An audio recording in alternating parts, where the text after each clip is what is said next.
Olá, amigos do canal História Esporte. Hoje, na verdade, é uma transmissão conjunta. Uma alegria imensa para mim estar, em primeiro lugar, fazendo essa transmissão conjunta com o canal GP Total. GP Total que quantas e quantas vezes eu falei no História Esporte sobre o GP Total. O GP Total que faz parte da minha trajetória pessoal.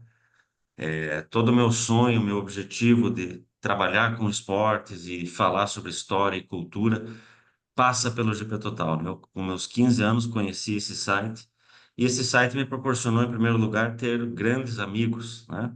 Um deles está aqui conosco novamente, Márcio Madeira, que já fez parte de alguns vídeos na nossa História Esporte, um personagem também bem importante no meu canal. E hoje, ele, Márcio, que está conduzindo, junto com o Lucas Giavone e com o João Carlos Viana, que também já participaram conosco algumas vezes, vocês sabem, em alguns vídeos. Eles estão conduzindo o canal GP Total e eu, com muita graça e muita gratidão, participo também com eles aí. Faremos uma transmissão, portanto, conjunta nesta segunda-feira, dia 17 de junho, vai ao ar aí para nós, em paralelo, ao mesmo tempo, os dois vídeos. E a importância de nós estarmos fazendo essa transmissão conjunta é que nós temos aqui a verdadeira honra de receber Joaquim Ramírez, o Joe Ramírez, um personagem que, para quem tem um pouquinho de conhecimento de Fórmula 1, não precisa nem ser muito profundo, já sabe a importância desse cara, né? Começou lá nos anos 60, sua trajetória no automobilismo, e na Fórmula 1 já desde os anos 70, na Tyrrell, e depois com o Emerson na Copersucar, sobretudo na McLaren, né? Então, o Joe Ramírez, nós vamos falar sobre muitas coisas sobre isso. Ele também foi um personagem central na carreira do nosso querido Ayrton Senna da Silva. Então, muito obrigado, Joe, e muitíssimo obrigado, Márcio, por estar me proporcionando estar falando com o Joe também em primeiro lugar. Passo a bola para você, meu irmão. Marcelo, é uma alegria muito grande. Para quem caiu nesse vídeo, seja no canal História Esporte, Liga Total, é um vídeo muito especial, um vídeo que está unindo os dois canais por um motivo muito justo. O Ramírez é um gigante da Fórmula 1, Emerson Fittipaldi o definiu como um racer, né? Acho que define muito bem, e é um dos personagens mais queridos e mais respeitados do grid até hoje. Ele falou que antes de começar a gravar aqui, que o Ayrton foi esquecido, o Joe também não foi, jamais será esquecido, e deixou um legado muito grande nas pistas, né? Se emocionou muito com a gente, relembrando como o Jô salvou a vida dele, pedalando em 73, tirando ele do carro com muito cuidado. A gente deve muito no Brasil a Jô Ramírez, deve muito a ele e significa muito para nós, Jô. Você tem aceitado o nosso convite pela terceira vez para poder conversar conosco, contar um pouco dessas histórias. Eu faço essa introdução, mas eu vou devolver para o Marcel, que ele já pode começar falando sobre um pouquinho sobre George Harrison. Eu te mandei uma foto há poucos dias, estou com o George Harrison, e o Marcel fala muito de parte artística também. Ele se interessa muito por saber dessa relação com o George Harrison, como é que era a amizade com ele. Então, Marcel, faz a primeira pergunta ao Jô e depois a gente começa com o automobilismo. Voy a intentar hablar español nuevamente. Otro día, nuestro amigo Lucas nos mostró una foto de vos con George Harrison, creo que en el año 98, tal vez. Y me gustaría escuchar vos hablando de él, porque sabemos que George fue un amigo personal de Emerson y creo que también de vosotros. Podría hablar de él un poquito, que fue un personaje muy especial en la música, en la cultura y como persona también, porque fue, así como Ayrton Senna, es un personaje que tenía una personalidad muy particular, hablaba de cosas metafísicas y tenía una aura muy especial. ¿Qué puedes contar para nosotros de George Harrison? Vaya, George fue una, como has dicho tú, una grande personalidad, no solo de la música, de muchas otras cosas que tenía en común, pero y una de esas fue que le encantaba el automovilismo, le encantaban los coches, los automóviles especiales o los de carrera. Él tenía un McLaren F1 um, y, y venía a algunas carreras. Más que nada siempre venía en Australia, le gustaba mucho Australia, vivía parte de su vida en Australia. Yo lo conocí principalmente por Jackie Stewart. Jackie Stewart era muy amigo de los cuatro Beatles, pero en especial de George. Y venía a las carreras cuando yo trabajé con Stewart, es cuando lo conocí. Pero después también, cuando ya Jackie Stewart era campeón mundial, se retiró, de vez en cuando venía, bueno, sigue cubriendo carreras de Fórmula 1, claro. Si George estaba por ahí, pues estaban siempre juntos. Y George empezó mucho a seguir a la McLaren, principalmente por Ayrton Senna. Cuando Ayrton Senna se fue, pues George seguía viniendo siempre con nosotros. Y me acuerdo de en el Gran Premio de,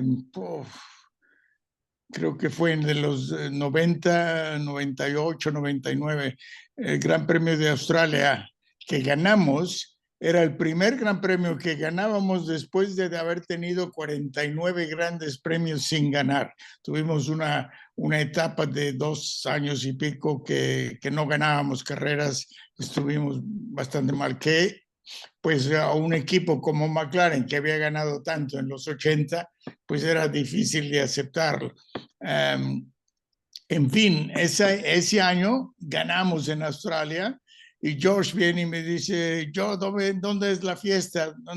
Y le digo, George, tenemos ya más de 2 años sin ganar, así es que no tengo nada preparado porque no sabíamos que íbamos a ganar, pero no te preocupes que de celebrarlo lo vamos a celebrar.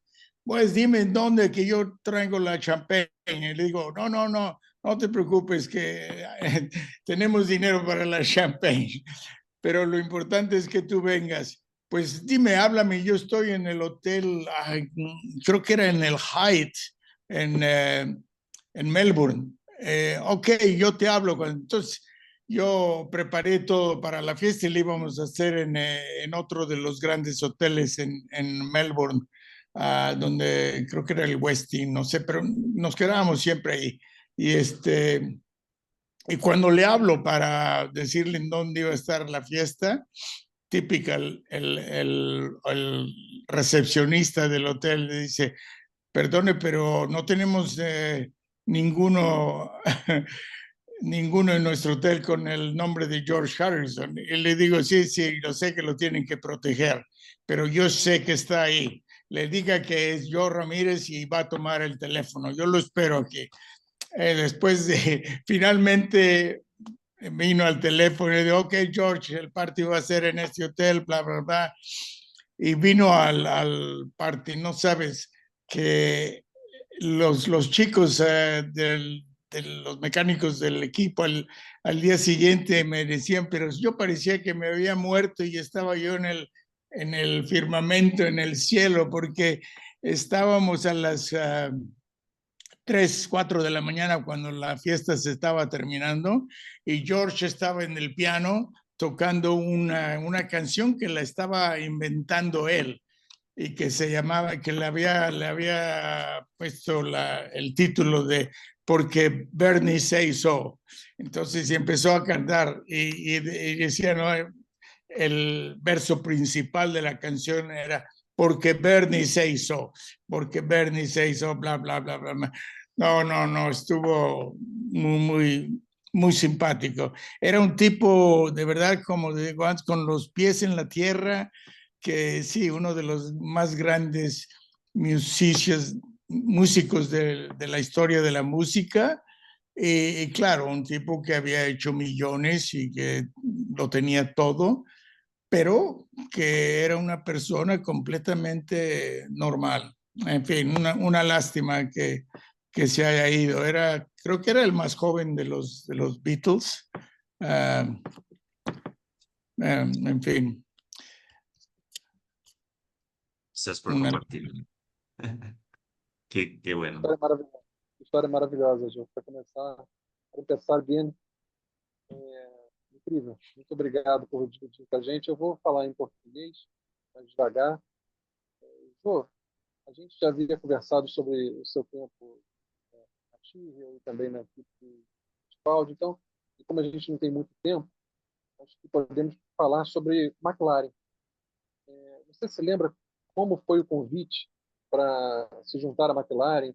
E quando ocorreu esse convite? Quando você entrou na equipe?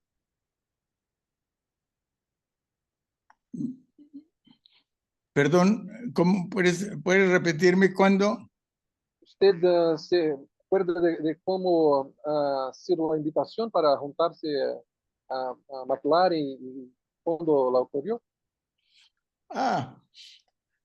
Bueno, Ron Dennis y yo nos conocíamos ya bastante de antes tiempos. Él tenía su equipo de Fórmula 2 y yo era, creo que en esos tiempos yo era el team manager del equipo Shadow, un equipo pequeño de la Fórmula 1. Y nos juntábamos cuando no teníamos carreras, ni él ni yo, nos juntábamos los domingos a jugar squash. Un domingo jugábamos cerca de mi casa en Maidenhead, en Inglaterra, y otro fin de semana íbamos a su casa en Woking, en Inglaterra. Así que, y cuando él empezó a pues, ser más exitoso con su equipo de Fórmula 2 y convenció a la Marlboro que la McLaren necesitaba sangre nueva, necesitaba una renovación, que ya la gente de McLaren tenía mucho tiempo ahí, que ya empezaban a ser más flojos y no ganaban, etc. Y entonces obtuvo pues el visto bueno de la Philip Morris de Marlboro y Ron entró en la McLaren como otro accionista, no sé cómo lo llamas, igual que Teddy Mayer. Y entonces él me habló y me propuso ser el coordinador del equipo.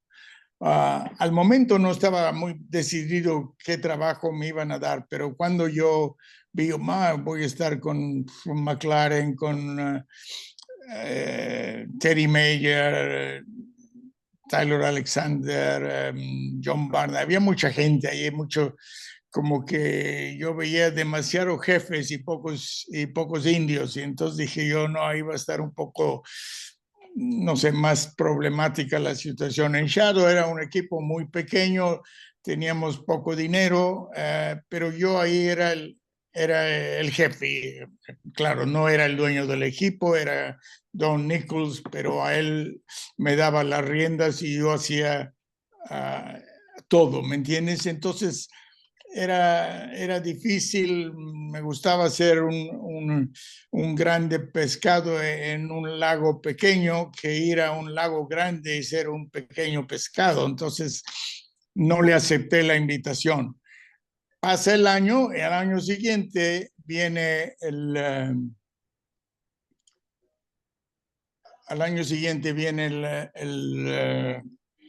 el turbo, y que si no tienes un motor turbo, pues no vas a hacer nada. Nosotros no teníamos motor turbo ni nunca la posibilidad de tenerlo. Entonces me di cuenta que pues íbamos a cerrar el equipo, o tenía algunas ofertas en Estados Unidos que no quería yo ir, no quería tomarlas. Entonces estaba un poco preocupado y dije, qué lástima, yo hubiera tomado ese trabajo con Ron Dennis, ¿no? Un amigo, etcétera. Y no lo tomé. Pues tuve la suerte que el teléfono volvió a sonar y esta vez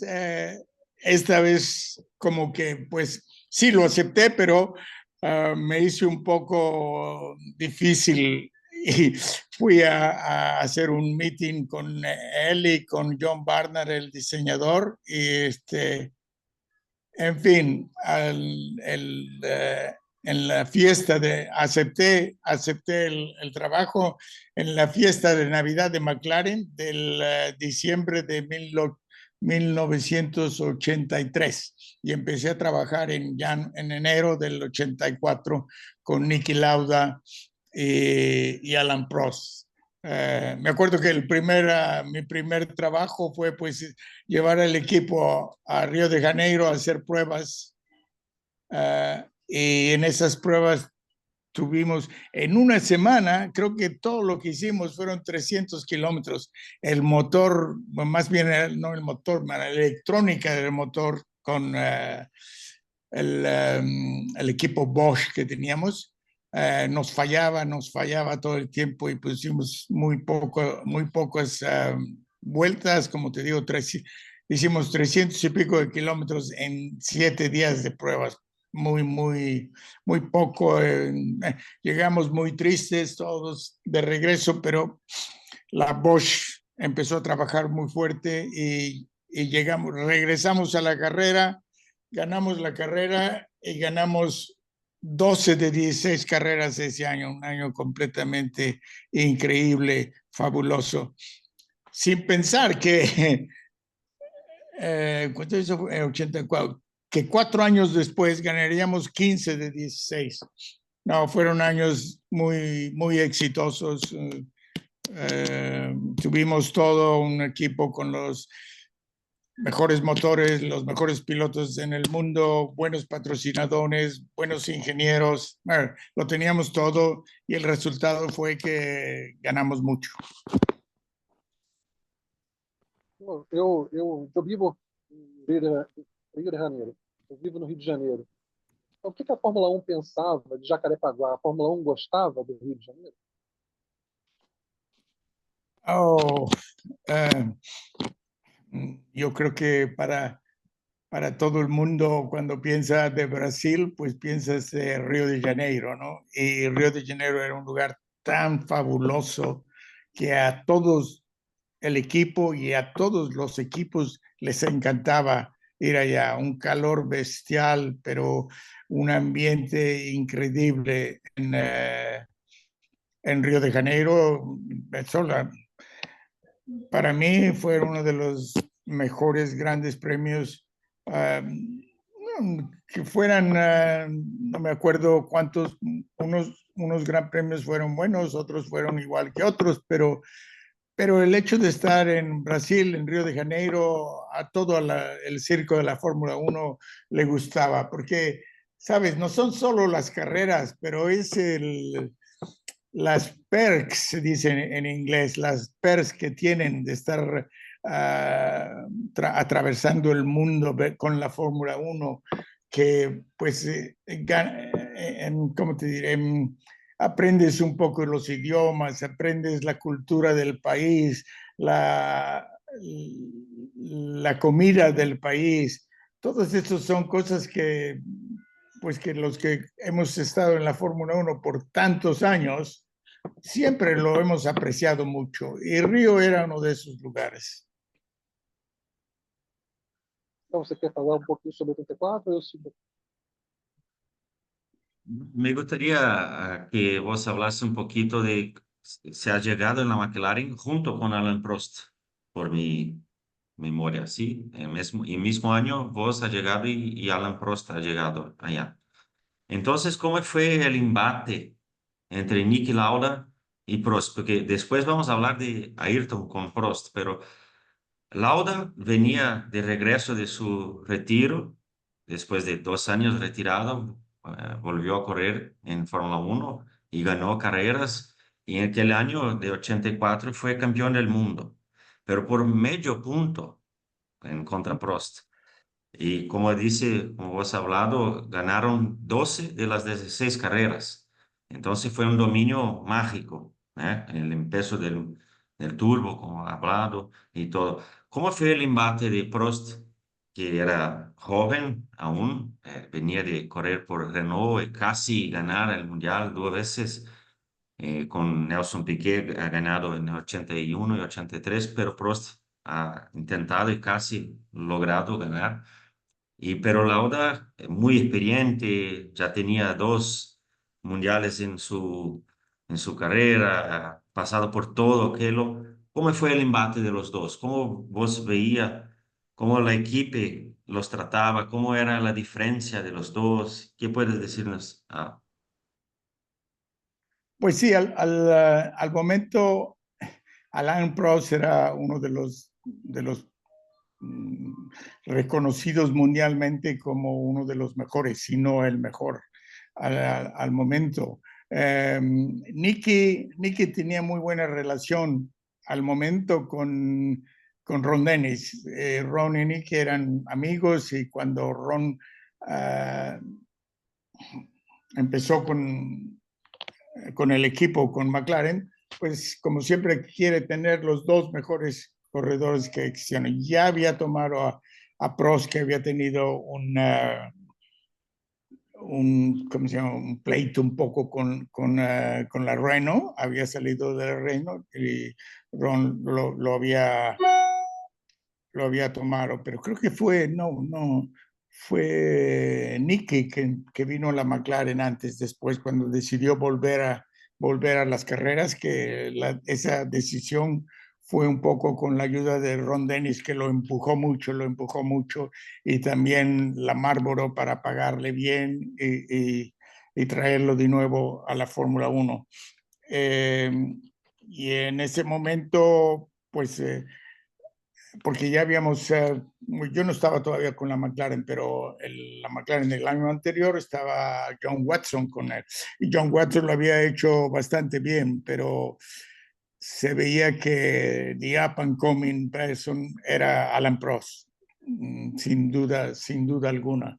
Entonces, cuando Ron tuvo la oportunidad de tomar a Alan Prost, pues vino a la McLaren y acompañar a Niki Lauda, ¿no? Que Niki ya había estado algunas carreras con McLaren, había ya probado el motor TAG Porsche, que es el que íbamos a empezar a usar en el 84.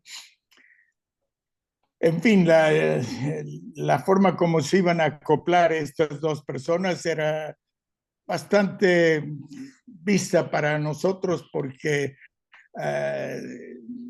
tanto Nicky sabía que iba a estar difícil para él ganarle a Prost.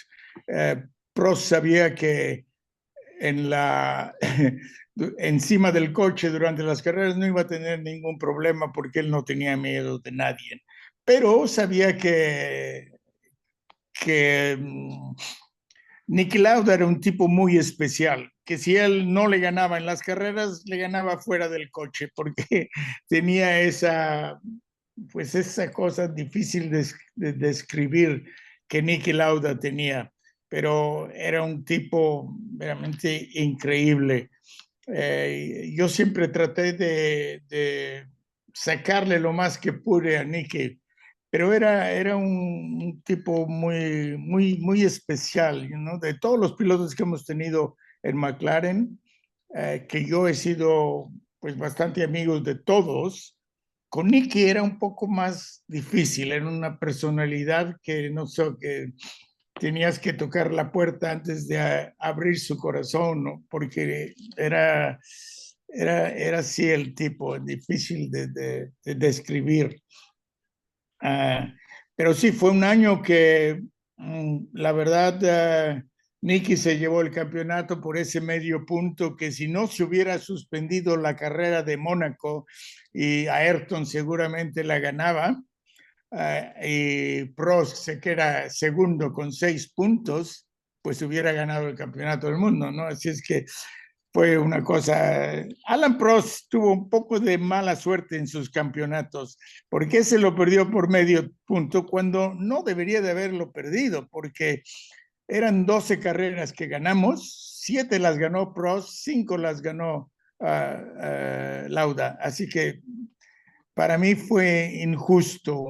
Después, más tarde, Balestre campeó el campeonato, campeó los puntos, y en uno de los años básicos entre Prost y Senna, se calculaba el campeonato del mundo, solo los 11 mejores posiciones del año. Entonces, él lo perdió un año que no me recuerdo qué año fue, con Ayrton, cuando él había hecho 105 o 104 puntos, y Ayrton había hecho 94, pero Ayrton fue campeón porque le 88. contaron tuvo que descontar más años o algo así, en fin.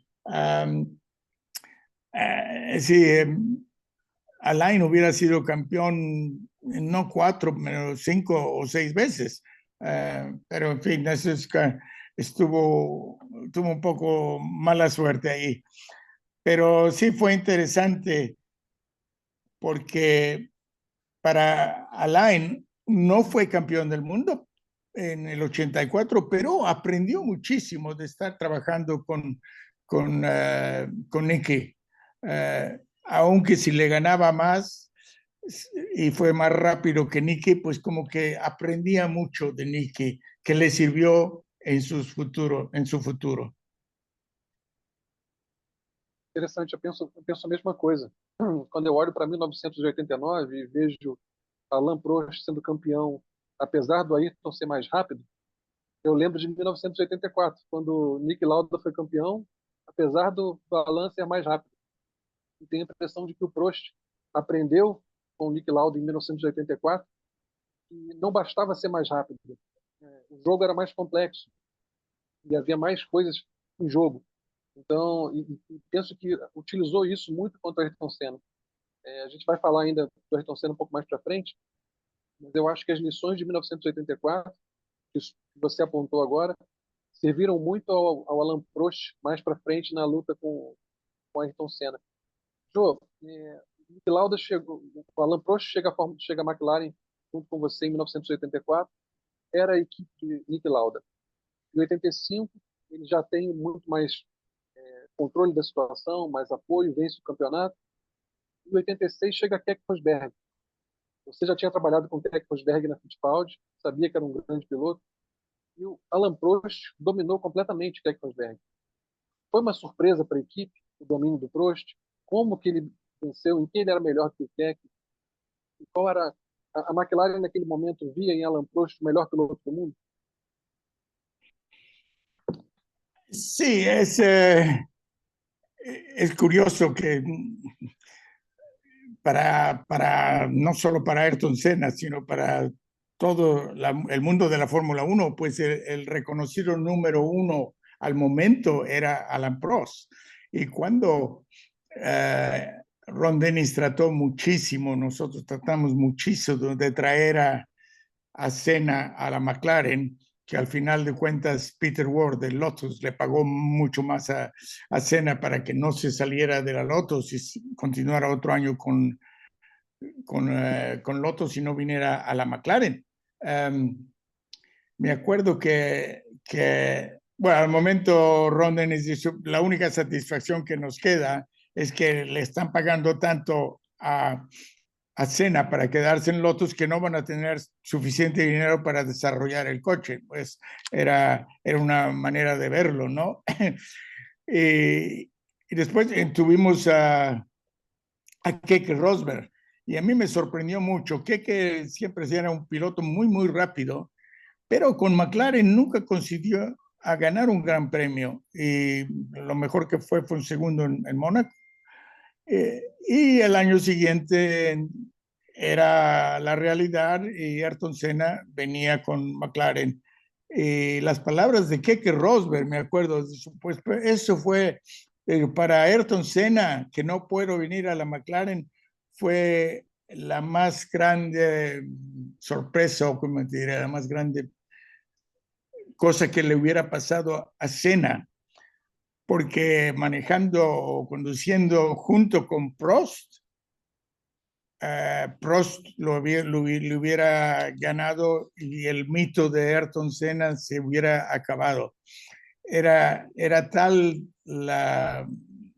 que veía que la superioridad de Prost había sido cuando él condució el mismo coche.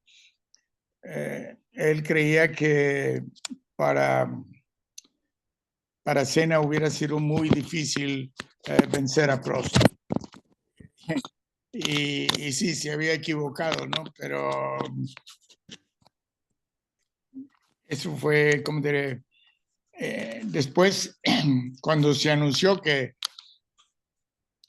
Senna venía con la McLaren, pues Prost no estaba preocupado, ¿verdad? Lo recibió con los brazos abiertos y a ver qué pasa, ¿no? Aprendí mucho de Nicky y fui siempre más rápido de él. Ahora no sé si voy a ser más rápido de Senna o no, pero se aprende siempre de uno.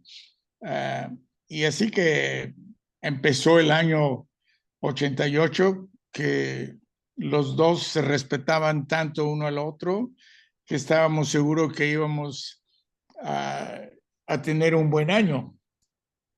Dicho esto, cuando llegamos a correr,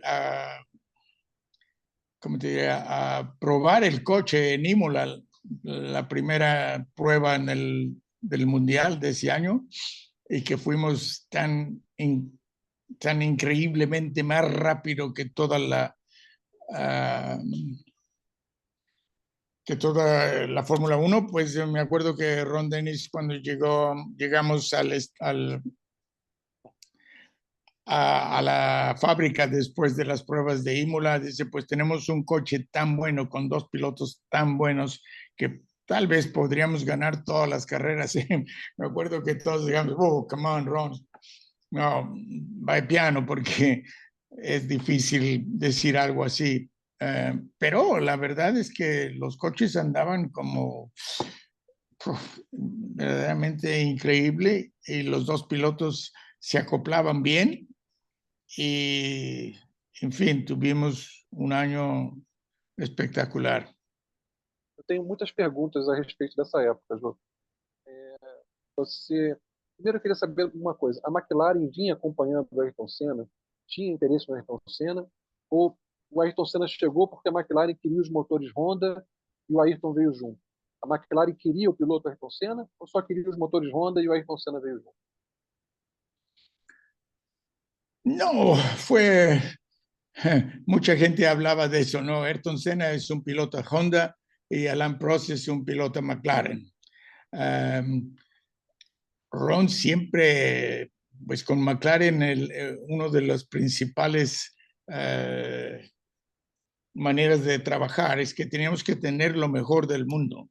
Teníamos que tener los dos mejores pilotos y teníamos que tener el mejor motor del momento. El mejor motor era la Honda.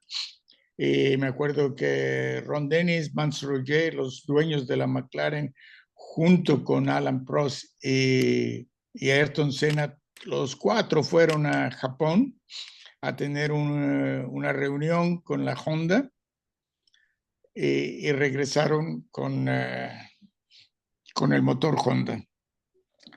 Así que fue una cosa que no puedo decir quién llegó antes, el huevo o la gallina, pero o llegaron al mismo tiempo. Pero era inevitable que si teníamos buenos patrocinadores, pues íbamos a acabar con los mejores pilotos y el mejor motor. Y eso fue lo que pasó. Creamos el team ideal, no, el team soñado por todos. Y empezamos ganando, y hubiéramos ganado todas las carreras este año, excepto por el problema que tuvimos en Monza. Fue el problema donde el único problema de Ayrton Senna era su impaciencia, y perdió ese gran premio, y lo perdimos nosotros por la impaciencia que tuvo Senna a querer pasarlo. Pasaba a sus adversarios cuando se los encontraba, y a veces tenía que esperar un poquito y agarrar un mejor momento, pero en fin, sí, fue una pena, porque ese gran premio en Monza lo íbamos ganando con Alain. Alain rompió el motor y seguimos ganando con Senna, y Senna hizo un error en la chicane y fuimos a la casa sin nada. En fin. Isso, quero só fazer um link, se possível, justamente se você quiser falar disso também, mas Joe, los dos veces en ese año que Ayrton ha cometido errores, errores de facto, porque en España y en Portugal él también no gana, pero tuvo algunos problemas tal vez con el equipamiento. Pero en Mónaco y en Monza entendemos nosotros en el análisis que Prost ha, ha sido algún tipo de mágica, vamos a decir así, jugando el psicológico de Ayrton. Vos has hablado que Ayrton tenía un poquito de impaciencia, pero ¿cuánto puedes decir que Prost minaba al pensamiento de Ayrton afuera de las pistas y en la pista también? ¿Cómo que entiendes que Prost hacía un tipo de juego con Ayrton? ¿Entendió eso y en eso él tenía sus triunfos? Sí, tal vez algo que Prost aprendió de Niki Lauda, pero sí tienes razón, porque la cosa fue que Ayrton estaba completamente obseso, tenía una obsesión para derrotar a Prost. Era su primera intención, ¿no? Y cuando llegamos a Mónaco y que Senna hizo una vuelta de calificación 1,5 segundos más rápido que Prost, era increíble, en un lugar donde Prost era el que marcaba la diferencia, era siempre en Mónaco. La calificación era siempre con Prost adelante y el resto después. Y llega Senna y hace 1,5 segundos más rápido. Esa vez para mí fue la más grande demostración de cuando gente habla que quién fue el piloto más rápido de la Fórmula 1, pues es senza dubio de ninguna chance, era Ayrton Senna, porque ahí se demostró que teníamos a los dos mejores del mundo con dos coches que eran como dos gotas de agua completamente iguales y Senna podía sacar esa ventaja, era increíble, a una vuelta, wow. Prost siempre fue muy honesto cuando se hablaba de esto, porque él decía, mira, yo he tratado de manejar y de tener las revoluciones altas del motor en cada curva para ser más rápido en la recta y no lo consigo, no puedo hacer lo mismo que Senna, lo pruebo y no puedo. Entonces, si Ayrton me saca esa ventaja en la calificación en una vuelta, pues él se merece los 8 metros que va a tener adelante de mí porque yo no lo puedo hacer, ¿no? Y no solo en Mónaco, después vamos a Bélgica, en Spa-Francorchamps, y ahí le saca casi 1 segundo también. En otra pista donde Alan Prost era la medida, todos sabían que tenían que derrotarlo a Prost porque era y Senna lo consigue. Yo me acuerdo de haber estado después de la calificación en Spa. Ayrton Senna para la calificación se metía en un trance verdaderamente increíble, ¿no? Tú ya sabías que él estaba en ese trance, pensando en su mente, vuelta por vuelta, curva con curva, cómo iba a ser la calificación. Y entonces lo dejábamos tranquilo, no le hablábamos ni nada, ya se había discutido cómo era el setup del coche, etcétera. Y después de la carrera, pues igualmente, ¿no? Él sale del coche, me acuerdo que siempre iba y se sentaba en el suelo del camión antes de quitarse su overall, pues a quitarse esa presión que tenía cada vez que tenía que calificar en la Fórmula 1. Y yo y Prost estábamos en la otra parte del camión. Yo estaba, Prost me veía a mí, yo veía a Prost y atrás al principios del camión, en lo largo del camión, veía a Senna que estaba sentado ahí con las manos así en su mente, descansando después del trance que se había hecho para la calificación. Y Senna, Prost y yo veíamos los papeles, la prueba, la calificación. Y Prost me decía, yo no entiendo en dónde me saca tanto tiempo, ¿no? No se tenía ¿cómo te diré? ¿Cómo se llaman las pruebas en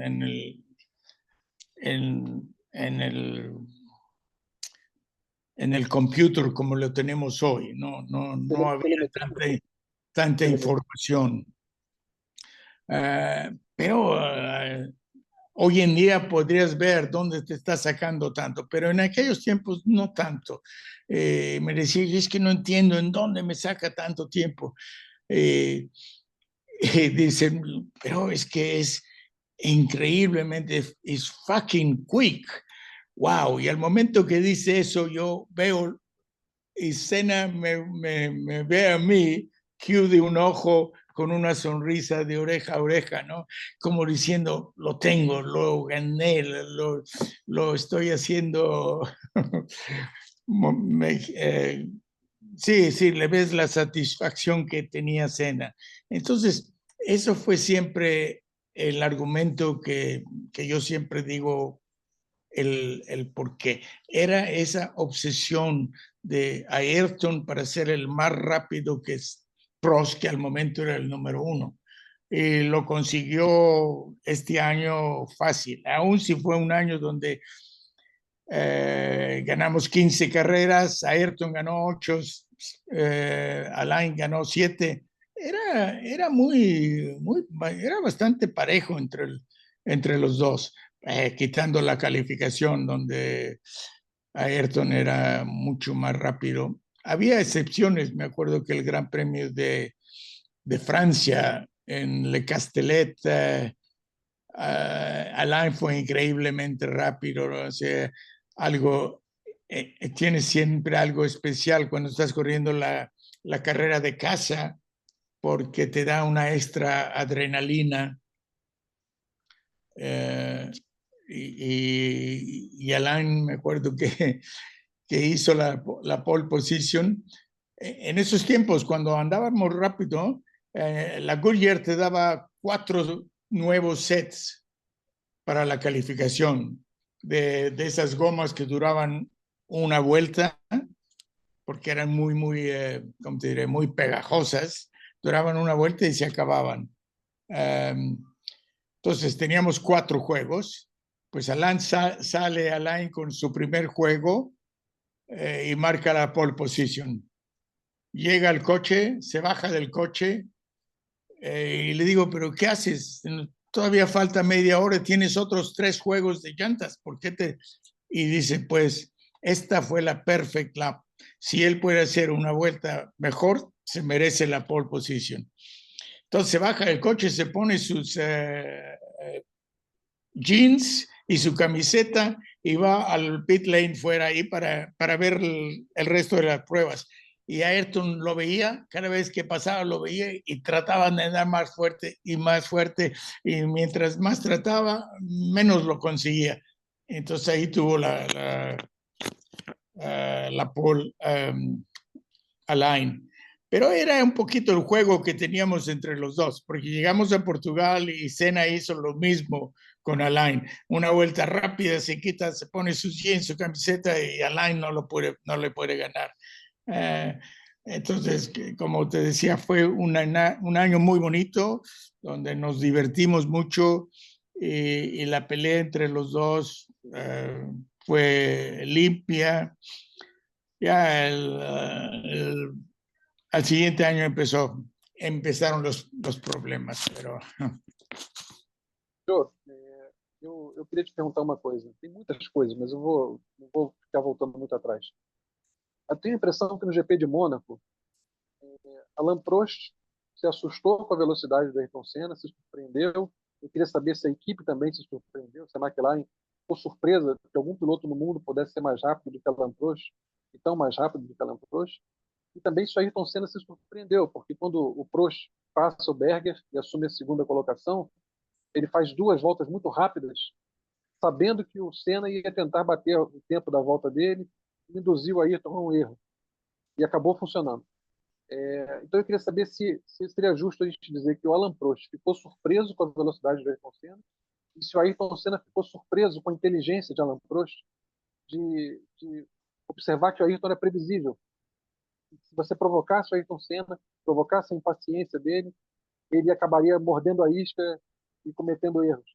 Porque em Monza, o Senna estava em primeiro, o Prost vinha logo atrás. O Prost percebeu que o motor ia quebrar e começa a forçar o ritmo para o Ayrton Senna gastar combustível, gastar gasolina. E depois, quando o Prost quebra, o Ayrton não tem mais gasolina, ele tem que andar devagar e as Ferraris vêm. Então, nos dois casos, parece que o Prost provocou o erro de Ayrton Senna. Mas, por outro lado, eu tenho a impressão que o Prost também não esperava, nem a McLaren, que algum piloto pudesse ser tão rápido na classificação. É mais ou menos isso? Yo creo que lo has dicho perfectamente. Esa, la obsesión que tenía Senna por derrotar a Prost, Prost lo sabía. Y sabía especialmente en Mónaco, donde ya tenía, no sé, 56, creo que me acuerdo, no sé, de 50, 55, 56 segundos atrás de Senna cuando lo pasó a Berger y no había tantas vueltas, no lo iba a alcanzar, pero sí, empezó a hacer vueltas 2, 3 segundos más rápido que Ayrton. Entonces Ayrton se despierta y empieza a hacer lo mismo. Y Ron gritando en el radio, no, cálmate, cálmate, no te va a pasar nunca, tienes todavía muchísima ventaja, pero los oídos de Senna eran cerrados. Él veía a Prost segundo ganando y andaba otra vuelta rápida y otra vuelta rápida. Y así fue como finalmente, ya faltando pocas vueltas de corrida, perdió su concentración y tocó la entrada Portier y lo mandó al car ride de la otra parte de la pista y wow. Pero Prost lo había jugado así porque sabía que la única forma de ganarle no lo iba a pasar, no lo iba ni siquiera a alcanzar, pero solo poniéndole presión para que hiciera algún error y lo consiguió. Sí, muchas veces Prost tenía esa manera sabiendo cómo reaccionaba a Ayrton, que en situaciones como esa, la única que le podía ganarle era haciendo alguna trampa così. E aquele ano, nós chegamos a Suzuka. A Suzuka, no Japão, Ayrton, se vencesse, era campeão mundial. Prost precisava vencer Suzuka e também Adelaide, na Austrália. Senna deixa o carro morrer na largada, cai para 14º e vem de trás, passando todo mundo. Quais são as suas lembranças, as lembranças da equipe a respeito daquela corrida? Havia muita disputa nos bastidores, Prost falando que a McLaren, que a Honda estava favorecendo a Ayrton, Balestre falando que a Honda favorecia a Ayrton. Houve algum favorecimento de alguma espécie? E como foi aquela corrida que Ayrton veio passando todo mundo e sagrou campeão? Como foi para o próprio Ayrton tirar esse peso das costas? Porque ele era obcecado por ser campeão e finalmente conseguiu. Como aquilo mudou o Ayrton? Quais são suas lembranças do Japão em 1982? Sí, fue una carrera increíble, ¿no? Tuvo la suerte de que el arranque en Japón es un poco de bajada y cuando el motor se paró en la salida, él creyó que su carrera era finita y completamente terminada, ¿no? Pero tuvo la suerte de que el coche rodó solo y lo pudo arrancar otra vez. Y de ahí empezó a andar rápido, vuelta rápida, ganando, pasando gente. Después tuvimos un poco de lluvia al final de la carrera y ganó el campeonato, pero pues sí, muy bien ganado porque fue una carrera fantástica. Me acuerdo de haber celebrado todos que Japón no es uno de los mejores lugares del mundo para celebrar algo, pero lo celebramos. Me acuerdo que Ayrton estaba naturalmente muy emocionado, el primer grande, eh, su primer campeonato mundial, etcétera, y como que todavía no se daba cuenta de lo que había logrado, ¿no? Me acuerdo decirle, mañana, en la mañana, cuando el waiter en el hotel te lleva el periódico de la mañana y ves ahí, serás convencido que eres campeón del mundo porque va a estar en todos los periódicos del mundo. Ya era algo muy esperado, ¿no? Ese fue mucho mejor que Japón el próximo año. Pois é, vamos falar de 1989 então, João. Mudou muito. Os carros não eram mais turbo, não tinha mais motores turbo. O Ayrton talvez tivesse alguma vantagem com o motor turbo, aquele modo dele de acelerar, de manter o motor sempre com giro alto. Por outro lado, em 89 havia pneus de classificação, pneus que duravam uma volta só. Em 88, a Goodyear tinha, as classificações eram com pneus macios de corrida. Os pilotos podiam dar mais voltas, né? Em 89 só era possível dar uma volta rápida. Eu creio que Ayrton tinha, na rapidez, uma das grandes qualidades dele. Chegar ao limite muito rapidamente, em muito pouco tempo. Precisava de poucas voltas para estar no ritmo, né? Para estar no pace. Então, 89 muda muito. Motores aspirados e pneus de classificação. E o Alain Prost, uma postura diferente, de não aceitar mais perder, não aceitar mais ser derrotado. Em Imola, houve um acidente do Gerhard Berger, a segunda largada, Ayrton passa Alain Prost na tosa, e Prost diz que ele rompeu um acordo. Como foi esse momento da equipe em que a guerra explode dentro da McLaren entre os dois pilotos? Sí, muy triste, porque pues se había hecho un pacto en Imola entre los dos, que no teníamos necesidad de arriesgar nada antes de la tosa. La tosa era la curva relativamente despacio después de Tamburello, y dice, así que no vamos a arriesgar nada.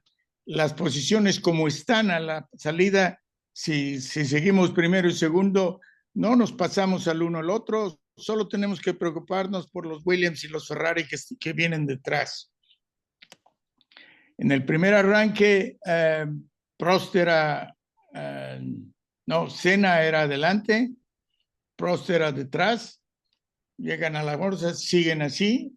A la segunda vuelta, Berger tuvo el accidente, se para la carrera, se vuelve a arrancar en el segundo arranque y los dos vuelven a hablar sobre el arranque.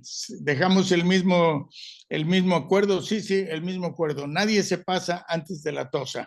Nuestra carrera empieza después de la tosa.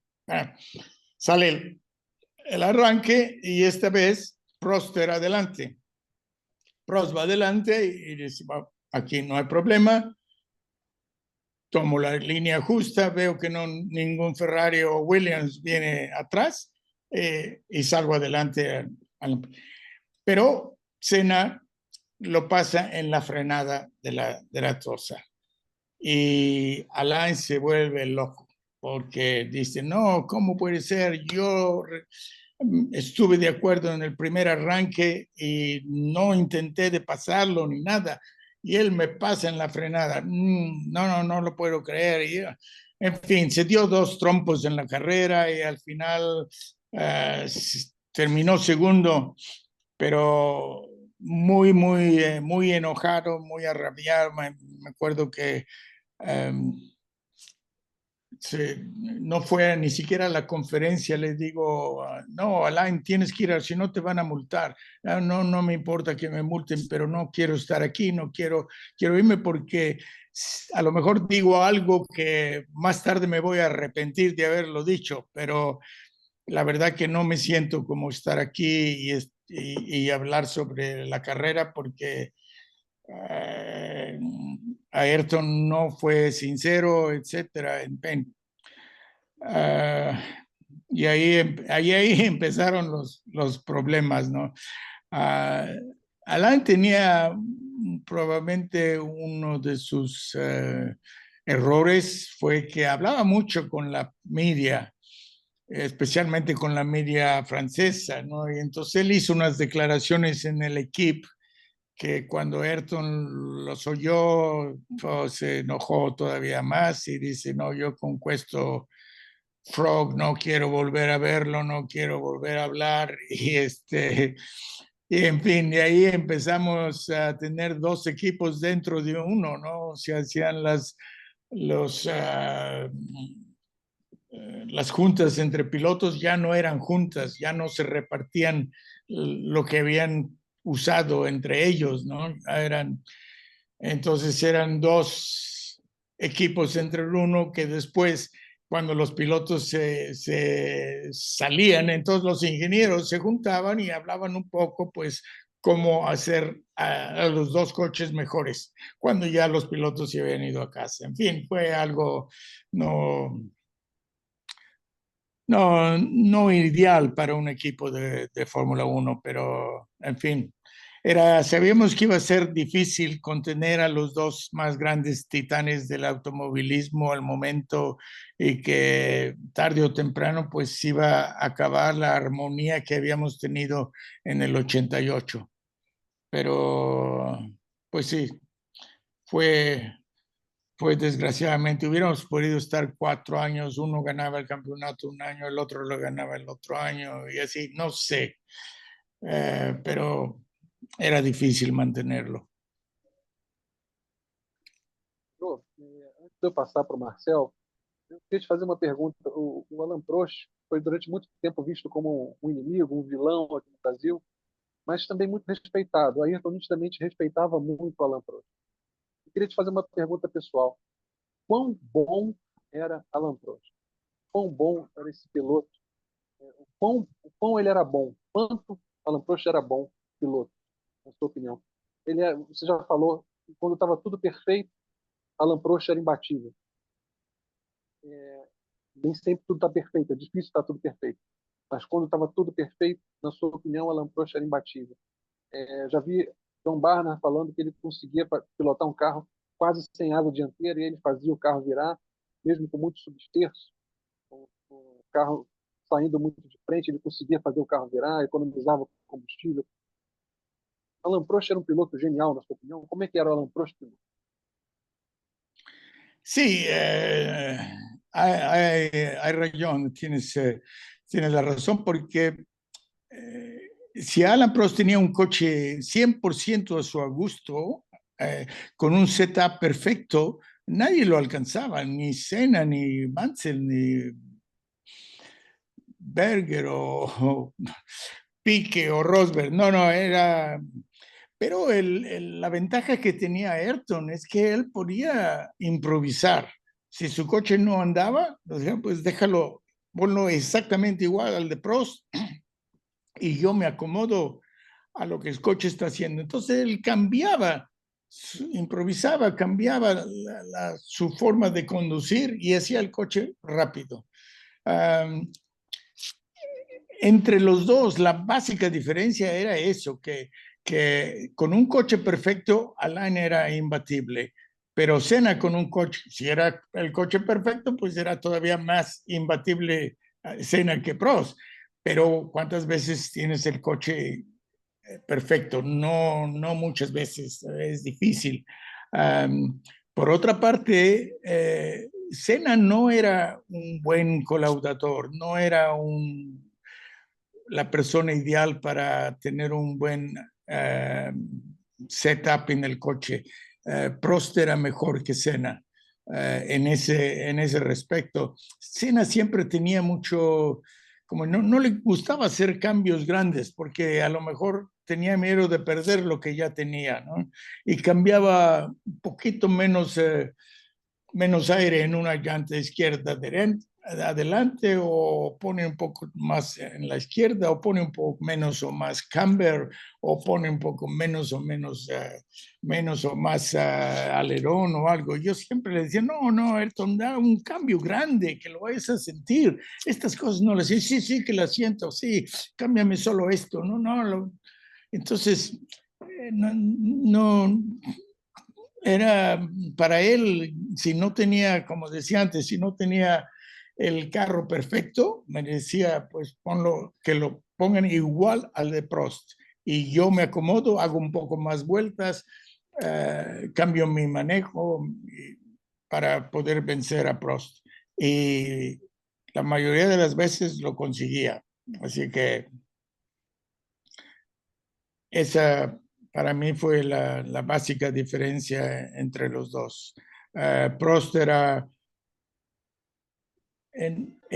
pues casi una persona imposible de cometer errores. En 6 años con nosotros tuvo un accidente, creo que en Australia, donde tocó la entrada del pit lane a 30 kilómetros por hora, ¡pum! Deshizo una letón de adelante por, no sé, eh, falta de concentración o no sé qué. Y después creo que chocó otro coche en Detroit, creo. En fin, en 6 años nunca destrozó un coche, nunca tuvo, y no puedes decir que fue un piloto lento, ¿no? Porque era muy rápido. En fin, era una de sus virtudes, incapaz de cometer errores. Y era tan smooth que muchas veces le decíamos, si vas a hacer una vuelta rápida, pues avísanos porque nos las vamos a perder. Y lo veíamos solo en el reloj, que hizo una vuelta rápida, porque viéndolo conducir, no, era el profesor, como lo llamaban, ¿no? Marcel, faz suas perguntas, por favor. A mí me gustaría saber, vos has hablado del empiezo de la guerra entre ellos en el 89, pero hay un episodio muy emblemático que es el Gran Premio de Italia en Monza, cuando Prost le da el trofeo para los tifosi. ¿Y cómo fue en McLaren, dentro de McLaren, la situación después que la guerra empezó, que dividió el equipo? ¿Cómo que fue la transición de Prost de salirse de McLaren e irse a Ferrari?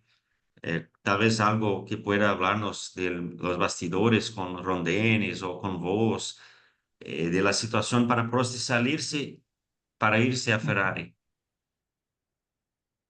Oh, yo me acuerdo que principalmente, eh, pues, digamos que en ese momento toda la historia entre Alain y Ayrton en la McLaren, Alain ya había sido 3 veces campeón del mundo.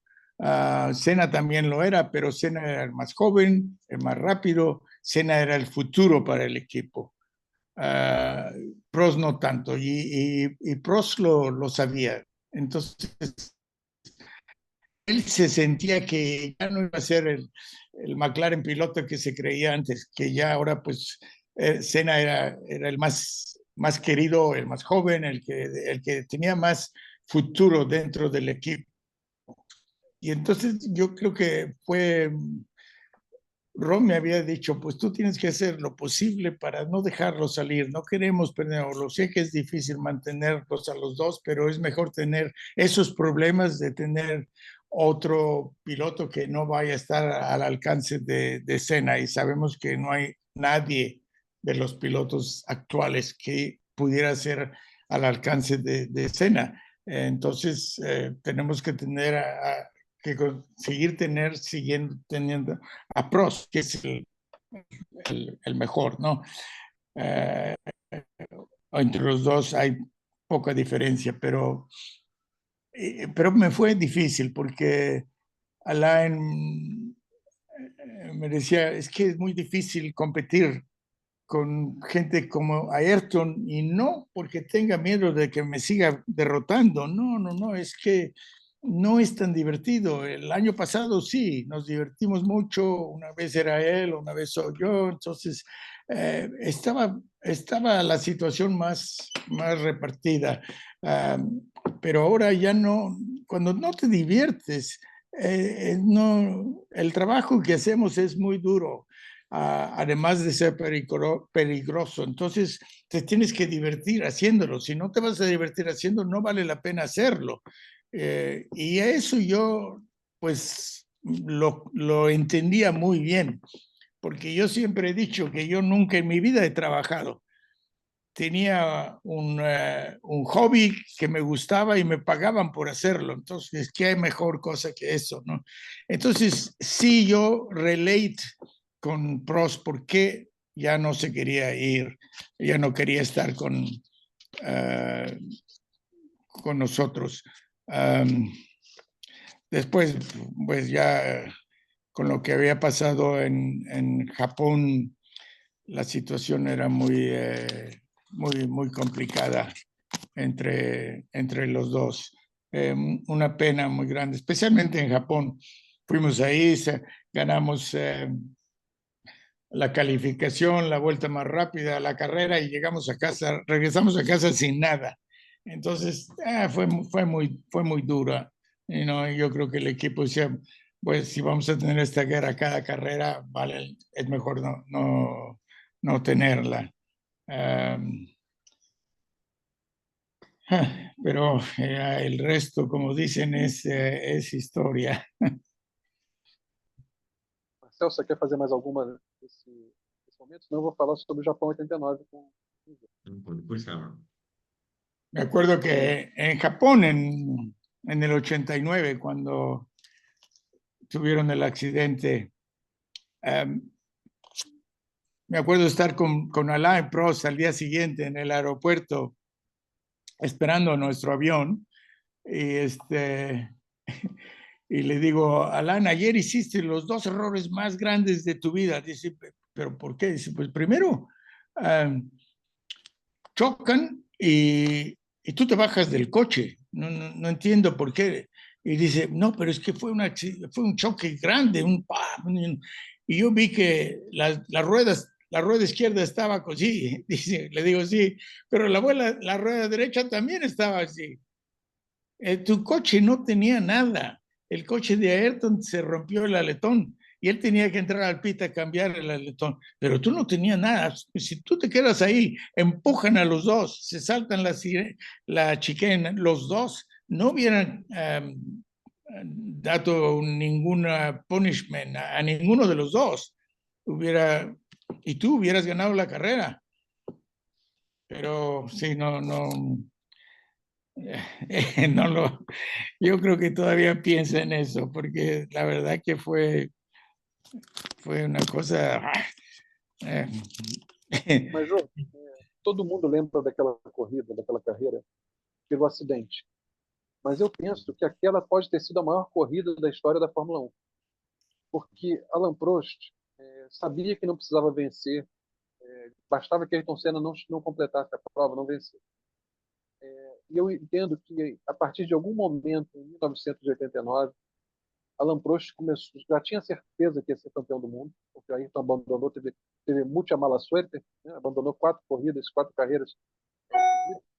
E o Prost passou a se concentrar em mostrar ao mundo inteiro que ele era capaz de vencer Ayrton Senna na pista, se ele quisesse. Na Alemanha, em Hockenheim, ele assume a ponta depois do pit stop e começa a andar muito rápido e obriga o Senna a vir atrás dele, até que na penúltima volta perde a sexta marcha e Ayrton Senna vence a corrida. Em Suzuka, Prost faz a mesma coisa. Prost não tenta fazer a pole position, ele se concentra em ter o melhor carro para a corrida.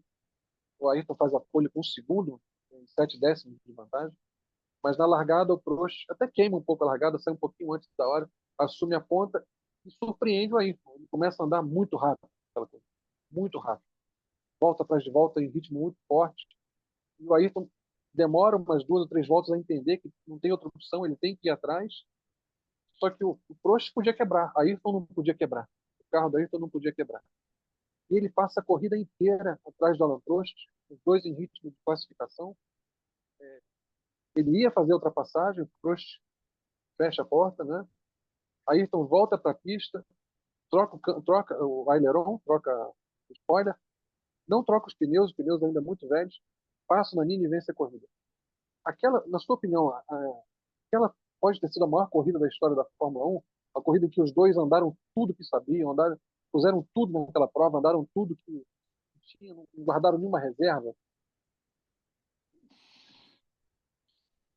No, es difícil, no me lembro tanto de todo lo que pasó en esa corrida, pero sí, me acuerdo que fue muy triste para nosotros, que ganamos todo y regresamos a casa con nada, como lo había dicho antes.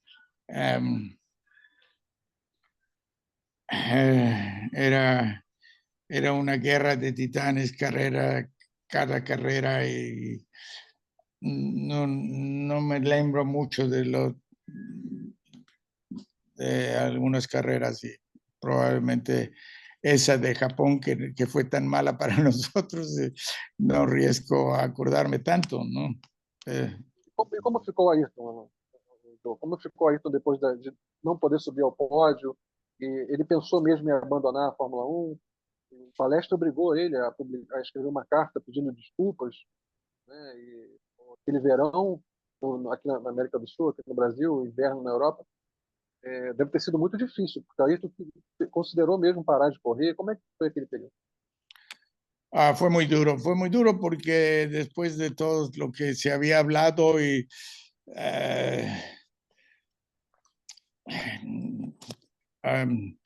no se podía encontrar una manera de que se volvieran a encontrar y hablar de esto. Ayrton estaba en Brasil todo el tiempo, no podíamos contactarlo. A la fin, para el próximo año, casi que Ayrton se va a ir a la Fórmula Indy por sus consejos con Emerson Fittipaldi, etcétera. Llegó a probar un coche de la Indy.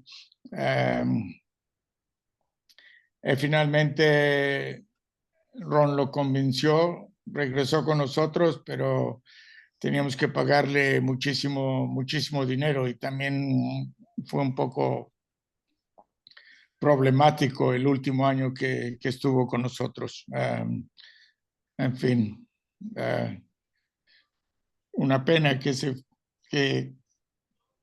fuera, y que se fuera a la Williams, porque nunca estuvo contento en la Williams. Y en las únicas 3 carreras que hicimos en el 94, cuando él llegaba los jueves, antes de ir a saludar al equipo, venía con nosotros a saludarnos a todos, y Ron estaba convencido que Ayrton regresaría a la McLaren.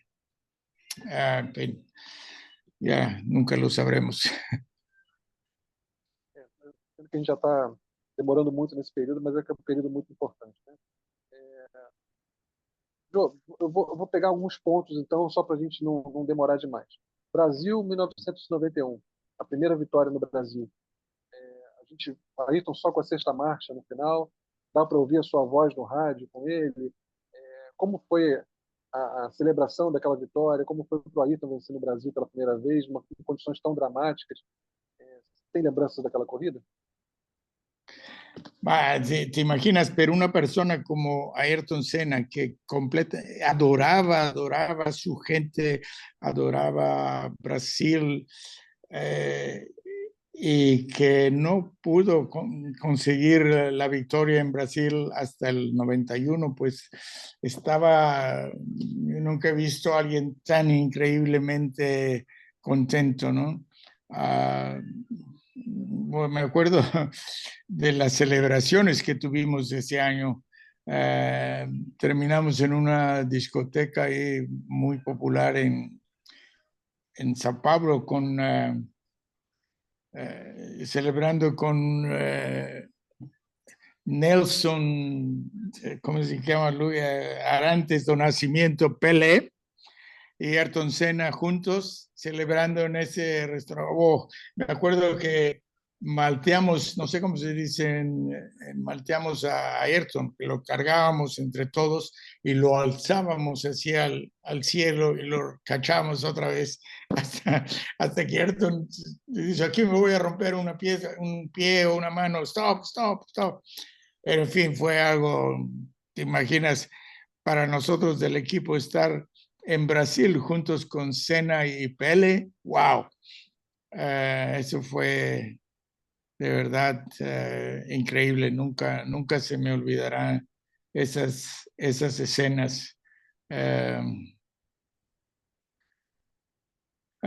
es una pena que se fue tan joven.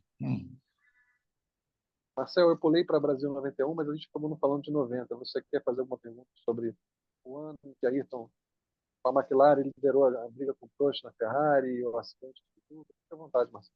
Sí.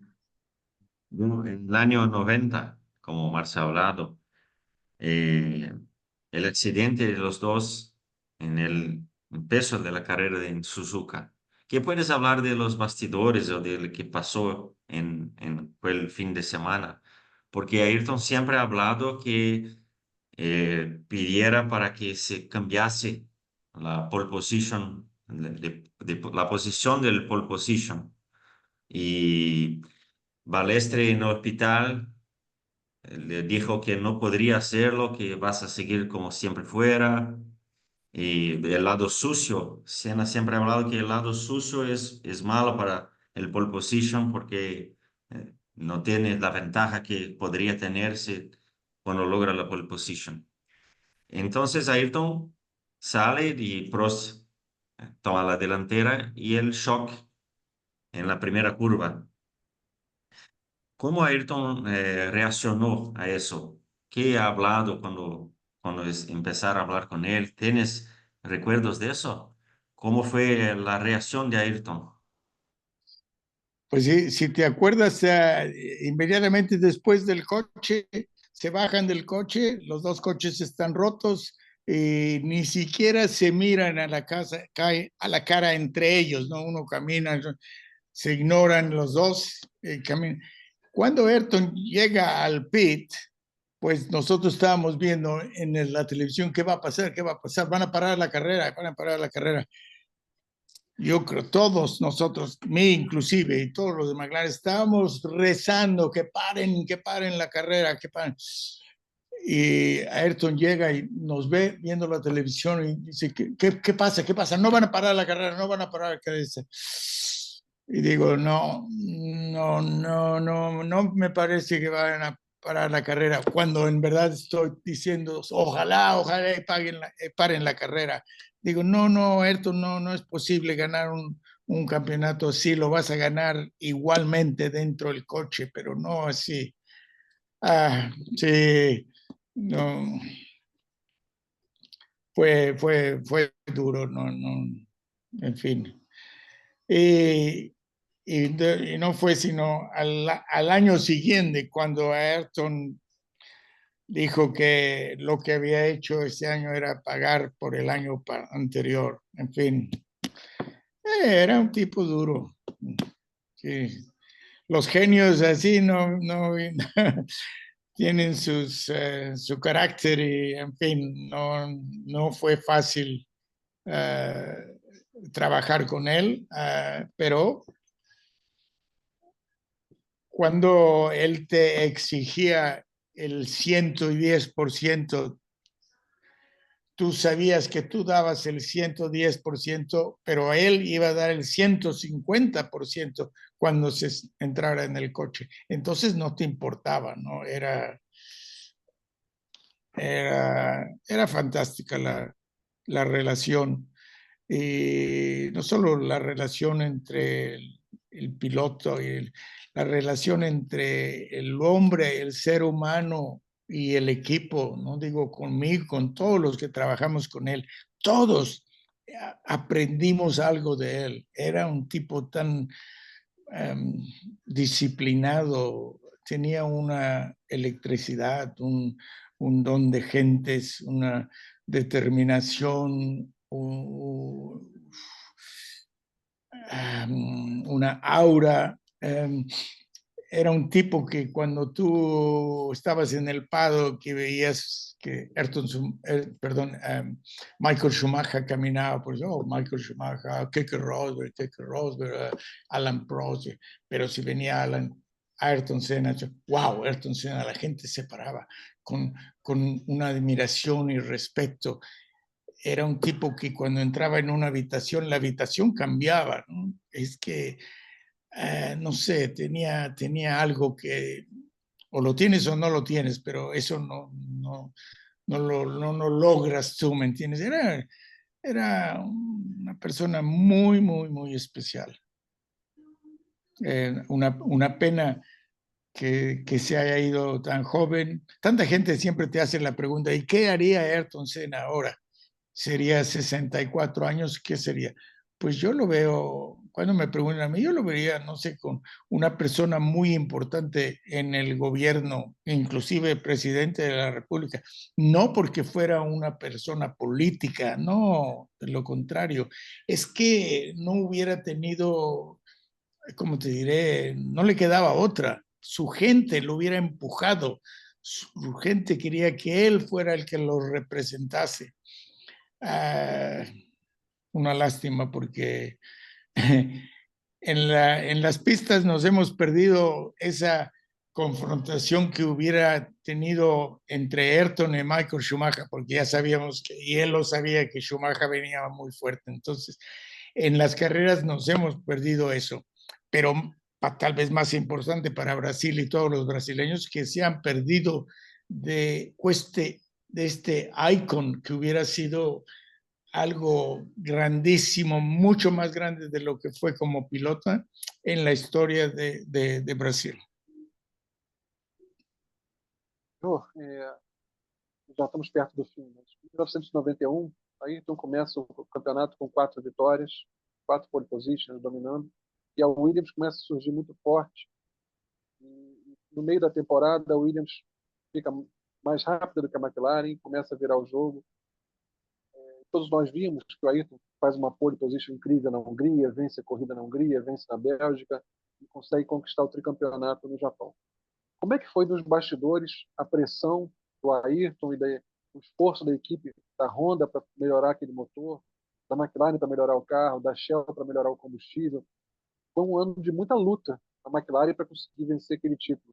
Como é que foi nos bastidores o esforço para conseguir chegar ao Japão em condições de vencer a Williams? Esa Anata del 91, si no me equivoco, fue de las más bonitas, de las que más me gustó en los 4 años que estuvimos con Honda. Porque como lo mencionaste, la Honda mejoró el motor, la Shell mejoró la gasolina. Nosotros hicimos un coche con el muso más largo, ganamos ahí mucho en la aerodinámica del coche, llevamos el coche a Silverstone, probamos en Silverstone, el coche era casi un segundo más rápido de lo que siempre habíamos hecho en Silverstone.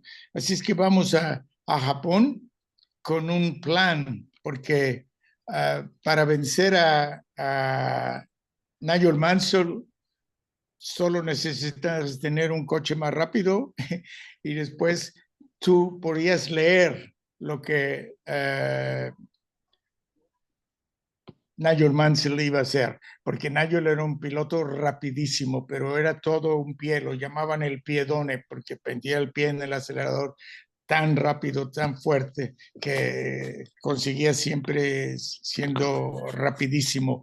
Pero en las carreras eran solo el pie, la cabeza no funcionaba con Mansell, ¿no? Entonces sabíamos, llegamos a Japón y lo programamos en una manera donde creo que Ayrton seguramente hizo la pole, pues Senna, Berger estaba segundo o tercero, no me acuerdo, pero el programa era que Berger iba a salir delante e iba a ganar posiciones, segundos todo el tiempo. Senna iba detrás de Berger controlando a Mansell en los espejos. Mansell en tercero,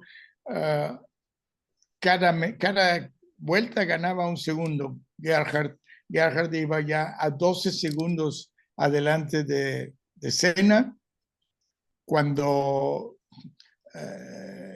Mansell, que trataba de pasar a Senna por la izquierda, por la derecha, donde pudiera, y no lo pudo pasar, llega a la curva después de los pits, una curva muy rápida, y ahí pierde el auto. Yo creo que en la cabeza, en el casco, si hubiéramos tenido una fotografía del casco dentro del casco de Senna, debe haber una sonrisa de oreja a oreja cuando lo vio en el espejo saliéndose fuera de esa curva. Y entonces Senna empezó a hacer... el resultado de esa carrera era que Berger ganara la carrera. Pero después de esto, que ya Mansell, que era el enemigo número uno, ya estaba fuera de combate, Senna empezó a hacer vuelta rápida y vuelta rápida y vuelta más rápida y alcanzar a Berger. Lo alcanza y lo pasa y empieza a sacar la ventaja a Berger.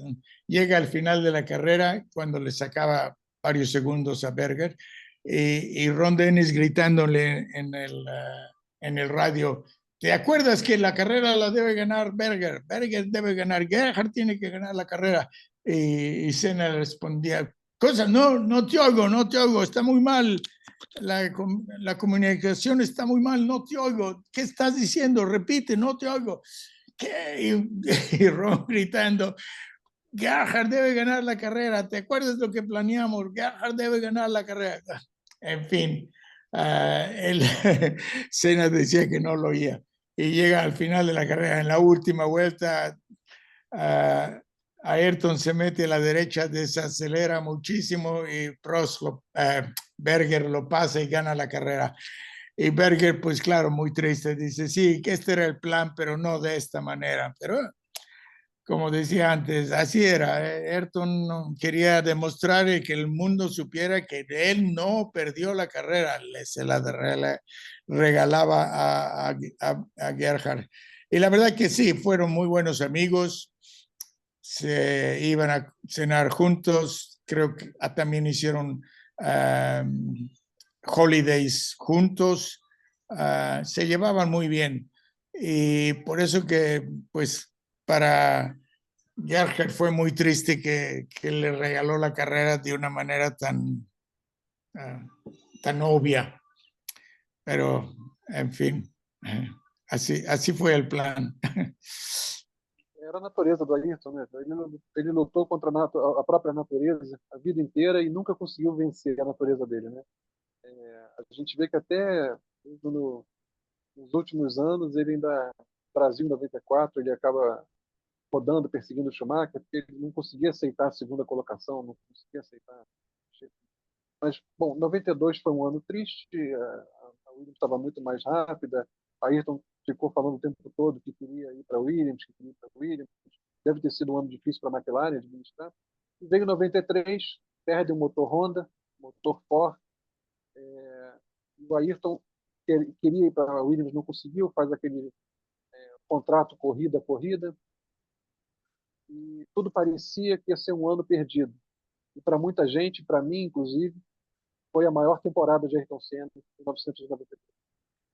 Ele realmente não tinha um equipamento mais forte, mas havia sido lapidado pelas lutas com Prost e toda a história, estava no auge e faz corridas incríveis no Brasil, Donington sobretudo. Tem uma imagem muito bonita quando acaba a Donington, ele está indo para o pódio, ele te encontra e vocês dois festejam juntos. Ali fica claro o quanto o Ayrton gostava de você, quanto ele tinha carinho por você, o quanto realmente era um amigo. Você pode dividir com a gente um pouco as lembranças daquele GP do Brasil de 93, do GP de Donington, e o Marcel faz as perguntas que quiser fazer também. Primeiro responde essas duas e depois o Marcel fica à vontade. Sí, me lembro mucho al final de ese año, que fue, como has dicho, no teníamos el mejor auto, no, el auto era bueno, pero no teníamos el mejor motor. Por mucho que luchábamos, no pudimos tener siempre el motor número uno de la Ford porque lo tenía Schumacher, era el contrato que habían firmado con ellos. Pero ganamos 5 carreras, de las 5 carreras donde la potencia y el coche no son tan importantes como las manos y los pies del piloto. Y Senna las ganó en una forma increíble, todas ellas. Y siempre le dije a Ayrton, sabes, no ganaste el campeonato, pero todo el mundo sabe que ganaste las carreras más importantes y sigue siendo moralmente el campeón, ¿no? Um, Me acuerdo que después de haber ganado Hungría, creo que sí, bueno, era Hungría seguro, pero yo me iba yo, normalmente al final de Hungría, la próxima carrera era Bélgica. En Bélgica está muy cerca de Inglaterra, entonces yo me tomaba esa semana después del Gran Premio de Hungría y me iba con Ayrton en su avión a Niza, porque en Niza yo tenía una casa en Saint-Tropez y mi esposa y mi hija estaban en Saint-Tropez, en la casa, y yo iba a Niza y ellos me esperaban en el aeropuerto y ya me iba yo con ellas a mi casa. Y Ayrton tenía su casa, su apartamento en Mónaco, que por cierto no le gustaba mucho, pero eran otras razones por las que tenía una dirección en Mónaco. En fin, me acuerdo que cuando salimos de la pista del track al aeropuerto y Ron Dennis me dice, ya sabes tu misión, ¿eh? Convencer a Ayrton que se quede, que reste en la McLaren. Íbamos a Ayrton, yo y su hermana Vivian en el avión. Y en todo el trayecto le puse todos los argumentos que teníamos, los planes que teníamos para el próximo año, etcétera, etcétera, para tratar de convencerlo. Pero Ayrton me dice, mira, yo he ganado campeonatos solo con McLaren, he ganado carreras con McLaren y con Lotus, pero no quiero que la gente piense, oh, Ayrton ha ganado porque tenía el mejor coche, que el McLaren era el mejor.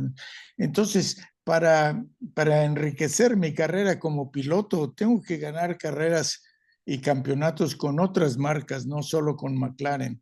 Su ídolo más grande, que fue Juan Manuel Fangio, había ganado 5 campeonatos del mundo con 4 diferentes marcas. Entonces eso era lo que Ayrton quería hacer. Yo estaba seguro que Ayrton se retiraría con Ferrari. Cuando, no sé, esperaba ganar algún campeonato con Williams y después hay de regresar con nosotros o irse con Ferrari. Era eso, yo estaba convencido que lo iba a hacer, cuando no sé. Pero sí, fue una pena y bueno, en fin, es difícil. Peço desculpa, João. Mas eu digo, em 93, acho que ficou claro para todo mundo que ele era mesmo o melhor piloto, né, naquele momento. Corridas incríveis. E vocês têm. Parece que a história estava escrita, né? E na Austrália aconteceram muitas coisas, né? A McLaren passou a Ferrari, se tornou a equipe com o maior número de vitórias na história da Fórmula 1. Houve o show da Tina Turner, que ela cantou Simply the Best para ele. O Ayrton levou a bandeira do Brasil. E vocês dois tiveram um momento muito bonito no grid, em 93, na Austrália. Não tiveram? Na última corrida do Ayrton. Ele estava emocionado na despedida da McLaren, não estava? Sí, sí, pues te imaginas, fue una carrera que había muchas cosas que pasaban ahí. Primero, Ayrton hizo la pole position, que era la primera pole position en 10 años que le ganaba un motor Cosworth, que no habían ganado una pole por 10 años. Eso es importante. Pues era la última carrera de Alain Prost, que él se retiraba y Alain Prost y yo pues fuimos muy amigos, lo seguimos siendo, así que pues era un evento un poco triste también por esta esa razón. La otra razón bonita es que entre Ferrari y McLaren teníamos 103 victorias cada uno. Entonces, automáticamente el que ganara esta carrera se convertía en el más exitoso equipo de la Fórmula 1. Y claro, eso pues era muy importante para nosotros. Y en la grill, en la parrilla, ya antes de salir, a esto me llama, ¿no? Y yo me quería, pues un poco, pero ¿por qué me llama? ¿Me puedes decir lo que me quiera decir en el walkie-talkie? Tenemos todos. Pero no, me quería decir algo personalmente. Yo me bajo al cockpit y él me agarra la mano muy fuerte diciendo, me siento tan extraño haciendo esto por la última vez en un McLaren. Y yo le digo, pero si tú te sientes tan extraño, imagínate cómo nos sentiremos nosotros, que no queremos que tú te vayas, ¿no? Y entonces, cuando me agarro yo la mano también muy fuerte, le digo en inglés, if you win this for us, I will love you forever. Y al momento que le digo eso, le veo sus ojos un poco humedecidos, porque era latino y como sabes, los latinos somos muy, pues, fácil de emocionar. Y a mí me dio pena o me dio un poco de miedo, digo, lo he hecho emocionar y arrancar carrera, ¿no? Pero como buen latino se emocionaba, pero no le afectaba su conducción, su manejo para nada. La carrera arrancó, ganamos la carrera y después de la carrera había ese concierto de Tina Turner donde fuimos ahí en las grounds de Adelaide. Estamos ahí en primera fila y Tina empezó a cantar Simple the Best y agarra a Ayrton y lo sube al escenario cantando Simple the Best. Yo siempre he dicho que si en algún momento era el momento para cantar alguna canción, pues este fue el momento de cantar Simple the Best. También es otro por lo que fue un gran premio, tal vez el mejor gran premio de mi carrera, el más significativo y emocionante.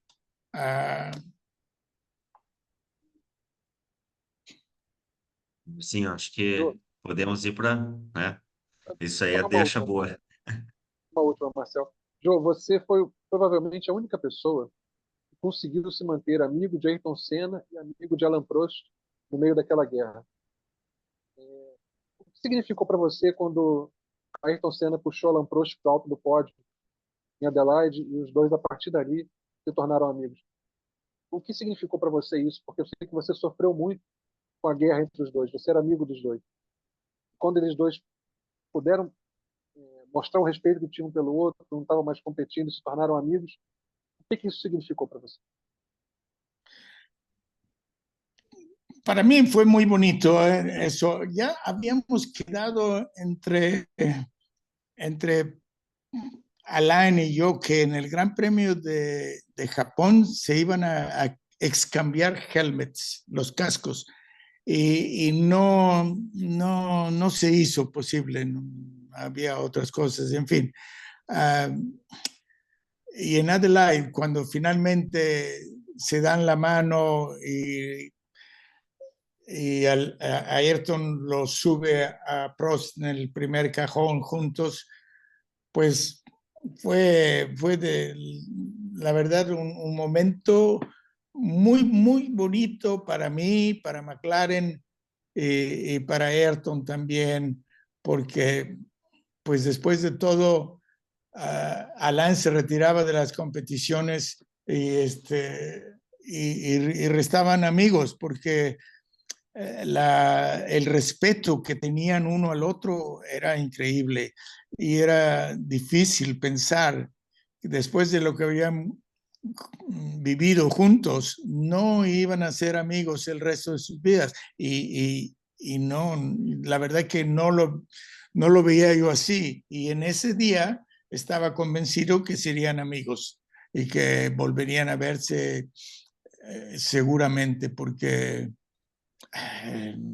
por ese bond que tenían entre los dos, de ser pues los número unos de la Fórmula 1 por varios años. Y desgraciadamente no pudo ser. Uh, una, una pena grande. Como decía antes, nos perdimos mucho con la muerte de Ayrton. Imola, 1994. Ayrton Senna te procurou naquele fim de semana, pedindo ajuda, um helicóptero. Vocês não trabalhavam mais na mesma equipe, mas ele continuava procurando você, pedindo ajuda. Você continuava sendo uma referência para ele. E você prometeu ajudá-lo. Sei que é um assunto doloroso para você, é doloroso para nós também. Mas como foi que você recebeu a notícia que seu amigo tinha partido? Você se lembra onde você estava? Lembra como foi? Como foi a reação para a Fórmula 1, para a McLaren? Como o circo da Fórmula 1 recebeu a notícia da perda de Ayrton Senna? Também como foi para a Fórmula 1 ver e para você ver o velório, todo o Brasil chorando, uma comoção poucas vezes vista na humanidade por uma pessoa. Como foi para você aqueles momentos derradeiros? Pues além de todo lo que hemos hablado antes de lo que el mundo y la Fórmula 1 se perdió, yo creo que cuando Ayrton murió, la FIA reaccionó demasiado fuerte, demasiado. Empezaron a cambiar todos los circuitos. Y Imola era un circuito muy bueno, ahora es un circuito con 4 chicanas y no lo que era antes. No me gustó para nada cómo habían reaccionado tanto. El automovilismo es una profesión peligrosa. Los pilotos saben que se arriesgan la vida en cada carrera. Está bien hacerla lo más seguro que es posible. En fin, y ahora en día, pues para mí es tal vez un poco demasiado seguro, porque los pilotos arriesgan todo y saben que si chocan, pues no les va a pasar nada. Digo esto, no sé, no me lo tomes mucho en serio, pero me gustaba que viera un poco más de peligro de lo que existe hoy. En fin, seguro que Ayrton Senna se revuelve en su tumba viendo todo lo que está pasando en la Fórmula 1, ahora que por su muerte pasó todo esto. No, reaccionaron demasiado, ¿no? Eso fue principalmente, yo creo que ahí perdió mucho la Fórmula 1 porque las pistas no son tan demandantes como lo que eran antes. En fin, no fue lo que Ayrton hubiera querido. Y pues lo que pasó después, su entierro en Brasil, todo eso fue tan duro que yo me acuerdo que tenía mi boleto para ir al entierro, había hablado con los papás de él, con Vivian, me iban a recibir muy bien, etcétera. Y al final yo dije, pues el día antes dije, no, pero ¿qué voy a hacer ahí? Yo ver a toda esta gente llorando cuando siempre los conocí riéndose, celebrando, contentos. Y Brasil siempre me ha gustado mucho. Los brasileños somos parecidos a los mexicanos, en fin. No quise pasar eso y cancelé mi boleto y no fui al entierro. Que fue una cosa así, una cosa increíble no creo que nunca antes en Brasil ha tenido un funeral de Estado tan importante y de un ser querido, que sin duda fue el ser más querido que ha existido en la historia de Brasil. En fin. Jô, na Fórmula 1 existe um consenso sobre qual foi a causa do acidente? E muita gente fala que o carro estava muito baixo, outras pessoas falam que foi a coluna de direção, pode ter acontecido as duas coisas. Existe algum consenso? A Fórmula 1 tem uma opinião sobre o que aconteceu? Bueno, ya si hubiera sucedido en otro país, tal vez no hubiera pasado tanto. En Italia no existe el accidente. Cuando algo así pasa, pues debe ser, deben culpar a alguien, ¿no? Si un alpinista se muere porque la cuerda se rompe, pues ¿quién hizo la cuerda? Alguien debe de tener la culpa, ¿no? Con Ayrton, pues así fue. Además, fue una persona tan querida y tan famosa en el mundo que se debe saber exactamente la causa del... Y fue un proceso que duró por 10 años, porque después del accidente, cuando Adrian Newey, que era el jefe diseñador de Williams, vino a la McLaren y el caso de Senna continuaba, ¿no? Entonces yo tuve que hacer todas las traducciones porque Adrian no hablaba italiano, entonces tuve que hacer las traducciones de ida y vuelta con todo el peso de los italianos que querían encontrar una respuesta exactamente de lo que había pasado.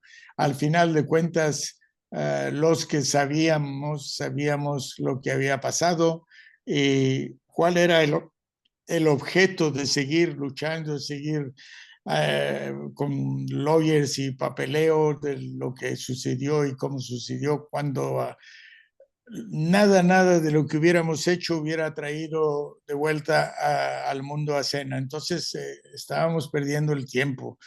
Finalmente, 10 años después, se cerró el caso y aún si se sabe exactamente lo que sucedió, pues ¿qué importa? Sucedió y sucedió. Marcel, eu encerro aqui a minha participação, abro para você. Eu quero encerrar aqui aplaudindo nosso amigo João Ramires, agradecendo por tudo, João, que você fez, por Emerson Fittipaldi, por Ayrton Senna. O Brasil, os amantes de esporte motor, o Brasil devem muito, muito a você. Sei que fez porque amava o esporte, porque era amigo dos pilotos e tudo mais, mas o que você fez pela equipe Fittipaldi, o que você fez pelo Ayrton Senna, pelo Emerson Fittipaldi, algo que a gente nunca vai esquecer, significa muito, muito, muito para nós termos a chance de conversar com o senhor, de ouvir todas essas histórias, e fica muito claro porque você é uma das pessoas mais queridas e mais respeitadas da Fórmula 1, porque realmente é uma pessoa muito especial e agradeço muito, passo para o Marcel poder fazer, se quiser mais alguma pergunta, se não encerrar o vídeo. Jô, muito obrigado mais uma vez, muito obrigado por ter conversado conosco mais uma vez, por ter relembrado tantas histórias, assim que algumas difíceis para você, mas muito obrigado por isso. Marcel, fica à vontade. Obrigado, Márcio. Yo quiero agradecerte más una vez más y decirte que, como dijo en el comienzo del vídeo, es un sueño para mí hablar contigo, hablar con personas que han vivido tan cerca de Ayrton y que han vivido la Fórmula 1, porque es algo que desde chico siempre fue mi sueño estar viendo esas cosas. Y agradezco a Marcio una vez más por haberme dado essa oportunidade. Pessoal aí o Joe vai se despedir de nós, pessoal do Story Sport, pessoal do GP Total. Esperamos que isso possa acontecer outras vezes com outras personalidades. Esperamos que tenham gostado desse vídeo. Batemos aí quase nas 2 horas, mas são 2 horas de muito enriquecimento, muito conhecimento e, sobretudo, muitas histórias bonitas que o Joe viveu e pôde compartilhar conosco. Joe, te agradeço e quero dizer-te algo para Brasil. la gente que tanto le gusta y que vos gustás tanto también. Muito obrigado a vocês dois, porque, como dicevo, para mí Brasil siempre ha sido una, una clave importante en el automovilismo del mundo. Es una pena que no tengamos brasileños en la Fórmula 1 como hubiéramos tenido tantos en años pasados, porque es un deporte donde la afición second to none, es mucha afición por el automovilismo. El fútbol es afición en todo el mundo, pero el automovilismo tiene sus lugares especiales y Brasil es uno de ellos. Así que para todos los que van a oír esta conversación entre amigos, de lo bonito que fue trabajar con Ayrton Senna. Agradezco por oírnos e muito obrigado. Obrigado, Jô. Fique com Deus. Muito obrigado mais uma vez. Significa muito para todos nós. E significa para nós também, Marcelo, essa união, poder unir os dois canais. Espero que aconteça outras vezes. Vocês, de casa, espero que tenham gostado tanto quanto nós. E a gente volta, se Deus quiser, em breve, mais vídeos em conjunto, mais entrevistas. Até a próxima. Un abrazo a todos. Dios te bendiga, Joe. Abrazo grande. Dale.